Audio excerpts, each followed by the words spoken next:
देवळा तालुक्यात गिरणा नदीत बुडून एका 19 वर्षीय तरुणाचा मृत्यू, परिसरात हळहळ। देवळा तालुक्यातील महालपटणे येथे गुरुवारी दुपारी 3 ते 3:30 वाजेच्या दरम्यान घडलेल्या दुर्दैवी घटनेने संपूर्ण परिसर शोकमय झाला आहे। क्रिकेट खेळल्यानंतर मित्रांसोबत गिरणा नदीपात्रात पोहण्यासाठी गेलेला 19 वर्षीय युवक खोल पाण्यात बुडाल्याने त्याचा दुर्दैवी मृत्यू झाला। मिळालेल्या माहितीनुसार कल्पेश बाबाजी भांडोरे वय 19 वर्ष हा आपल्या मित्रांसोबत दुपारच्या सुमारास क्रिकेट खेळत होता।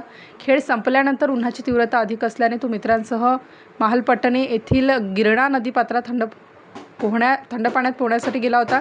मात्र पोहत असताना कल्पेश अचानक खोल पाण्यात गेला आणि काही क्षणातच तो मित्रांच्या नजरेआड झाला। मित्रांनी आरडाओरड करत त्याचा शोध घेण्याचा प्रयत्न केला, मात्र बराच वेळ शोध घेऊनही त्याचा कुठलाही सुगावा लागला नाही। घटनेची माहिती मिळताच स्थानिक नागरिकांनी घटनास्थळी धाव घेतली आणि परिसरात मोठी गर्दी झाली। मालेगाव अग्निशामक दलाला पाचारण करण्यात आलं होतं। दरम्यान देवळा पोलीस स्टेशनचे पोलीस निरीक्षक सार्थक नेहते यांच्या मार्गदर्शनाखाली पोलीस कर्मचारी विनय देवरे यांनी घटनास्थळी धाव घेत परिस्थितीचा आढावा घेतला। यानंतर अग्निशामक दलाने नदीपात्रात उतरून शोध मोहीम राबवली असता कल्पेशचा मृतदेह पाण्यातून बाहेर काढण्यात यश आलं। या घटनेनंतर घटनास्थळी एकच हळहळ व्यक्त करण्यात आली। देवळा ग्रामीण रुग्णालयात मृतदेहाची उत्तरीय तपासणी करून मृतदेह नातेवाईकांच्या ताब्यात देण्यात आला।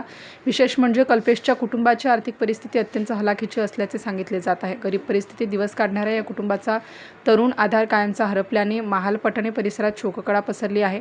आईवडिलांचा आक्रोश पाहून घटनास्थळी उपस्थित नागरिकांचेही डोळे पाणावले। स्टार न्यूजसाठी मोहसिन पठाण, नाशिक।